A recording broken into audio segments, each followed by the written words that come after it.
ఇక తెలంగాణ హక్కుల సాధన కోసం అన్ని వేదికల్లో పోరాడుతున్నామన్నారు సీఎం రేవంత్. తుమ్మిడిహెట్టి నిర్మాణం కోసం మహారాష్ట్రకు విజ్ఞప్తి చేస్తున్నామన్నారు. గత 10 ఏళ్లలోనూ తెలంగాణలో సాగునీటి పరిస్థితి మారలేదన్నారు. ప్రాణహిత చేవెళ్ల ప్రాజెక్టుకు తిరిగి ప్రాణం పోస్తామంటున్నారు సీఎం రేవంత్. పెండింగ్ లో ఉన్న ప్రాజెక్టులపై అవసరమైన భూసేకరణ చేపట్టి వీటిని పూర్తి చేయాలని ప్రభుత్వం పట్టుదలతో పనిచేస్తుంది. ఇవి పూర్తయితే ఆశించిన మేరకు కొత్త ఆయకట్టుకు నీరు అందుతుంది. తెలంగాణకు వరప్రదాయిని ప్రాణహిత చేవెళ్ల ప్రాజెక్ట్ తిరిగి ప్రాణం పోసే ప్రయత్నం మన ప్రభుత్వం చేస్తున్నది. మహారాష్ట్ర ముఖ్యమంత్రి గారికి గత సంవత్సరం నుంచి చర్చలు చేస్తున్నాం, లేఖలు రాస్తున్నాం.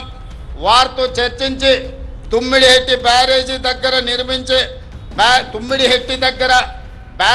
నిర్మించే కార్యాచరణ చేపడుతున్నాం. గత ప్రభుత్వం 1,00,000 కోట్లతో నిర్మించిన కాళేశ్వరం ప్రాజెక్టు 3 ఏళ్లకే కుంగిపోయింది. దీనికి మరమ్మతులు చేయించే భారం ప్రభుత్వంపై పడింది. ప్రజా శ్రేయస్సు ప్రయోజనాల దృష్ట్యా మేడిగడ్డ, అన్నారం, సుందిళ్ల బ్యారేజీలను పునరుద్ధరించే పనులను మొదలు పెట్టాము.